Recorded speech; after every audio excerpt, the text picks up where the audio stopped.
Welcome to the Tesla FSD vlog. In this episode, wants me to tug on the wheel, stacks together. I'm kind of done with the enhanced autopilot myself. When you have an enhanced autopilot, it has a button there to turn off the enhanced autopilot. This screen is distracting. The autopilot will then keep you safe. I'm taking control actually. Oh, I gotta wait. Welcome back. Once again, anytime you guys see something in the video that the car's doing weird, just put a timestamp in the video of what time it was and your comment. I love hearing it when you guys spot stuff in here that I don't necessarily see as I'm driving or even reviewing the video later. Welcome to the full self-driving vlog. Cue the music. Oh, there is no music. Never mind. All right, we got a path. FSD is now active.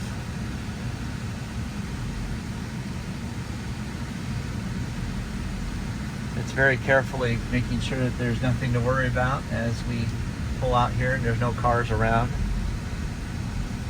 I'm fortunate enough that I live in an area or we're at a certain time of day where there isn't a lot of activity. Nope, this time it doesn't get to just shoot out like it normally does because there's cars coming. It's doing a decent job of being careful. The street is clear. And here we roll. Up. Wants me to tug on the wheel. So, how are you all today? Comment below. So at any rate, let's see here. I was talking about the experience I had of driving the enhanced autopilot versus the full self-driving, and I basically stated that until they merged the two stacks together, I'm kind of done with the enhanced autopilot myself. Now let's be clear though, that is as far as its decisions of when to pass cars and change lanes is not as good as FSD, but it still is decent. When you're doing the enhanced autopilot, like right now I have my navigation, just says end trip. When you have an enhanced autopilot, it has a button there to turn off the enhanced autopilot so that the navigation won't cause it to change lanes and stuff like that. So you can still have the auto steer and the adaptive cruise to the car in front of you, which will keep you very, very, very safe. So this is one of the main points I want to just pound in with a sledgehammer about Tesla in general. This screen is distracting. It is dangerously distracting, but to be fair, any car that has a car stereo over here, a heating control or whatever is distracting, but it has a tactile feel of you can put your finger on the volume button or change the radio station while you're staring straight ahead and paying attention to the road. Touch screens like this, you have to line up your finger with where you want to push, so it requires an extra couple of brain cells to do that. And that moment that it takes you to look over here and do that is very dangerous while you're driving and doing 85 miles an hour on the freeway. I strongly recommend, this is my point, if you own any Tesla, you just hit the, if you're on a street like this, if you're on the freeway, I don't care where you are, if you need to look at your screen for something, double bong this thing, go dong dong and put it into autopilot, and autopilot will then keep you safe. It will keep you in the lane. You won't veer out of the lane, you won't go hit the car in front of you, etc. And you can look at the dashboard and figure out what you need to figure out.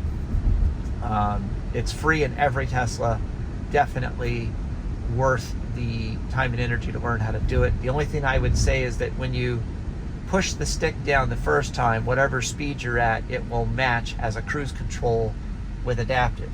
It'll pace the car in front of you, and then it's good in stop and go traffic too.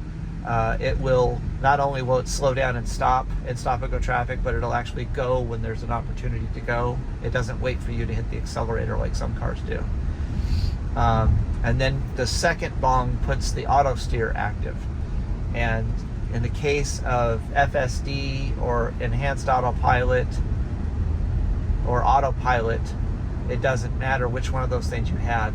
it activates it. If you have navigation, if you're navigating somewhere, that's when those additional features will do other things when you hit the second bong, like lane change, or get off the freeway, get on the freeway, you know, stoplights, streetlights, etc. The stuff like this vlog is all about.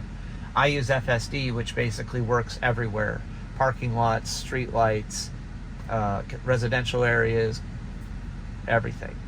Enhanced Autopilot only works on the freeway as far as all the other stuff it'll do, but Autopilot will work everywhere. It's just, you got to remember, in Autopilot and Enhanced Autopilot, it will not stop at a red light. It'll not stop at a stop sign. FSD is the only level that will when you're in Autopilot. At any rate, point being, getting back to the point, you need to be safe when you're driving. So if for some reason you need to look at your dashboard, if somebody texted you and you want to see what they said and you think I can just read it real quick, just take that extra moment to put it into Autopilot, and that way when you glance down and look at the message, you are protected. Okay, so we're doing the same stupid thing again, where we're getting into the inside left turn lane even though we're going to want to make a right. Bug report. Navigation knows that after we make this left turn, we're going to make an immediate right turn, but chose the inside left turn lane, which will cause conflict with the people in the outside left turn lane. Hey, it recognized my duck report was a bug report. Congratulations. So anyway, that's going to kind of wrap up this leg of our drive. So like I said, be safe out there. And also remember that when you're using full self-driving, you are in complete control, and I'm taking control actually. You are responsible for anything that happens, and therefore you should not let the car do anything that would put you in danger. Anytime you see me in my vlogs letting the car get away with some things, generally I have really analyzed the situation and determined that I've determined the boundaries of what it can do, that will, like the limits of what it can do before I have to take over. And I'll see how far it'll go before I have to take over. But for the most part, it does a very good job. Thanks for watching. Like, comment, and subscribe. And again, if you find something interesting in the video, give me a timestamp and a comment. I'd love to hear from you. Thanks.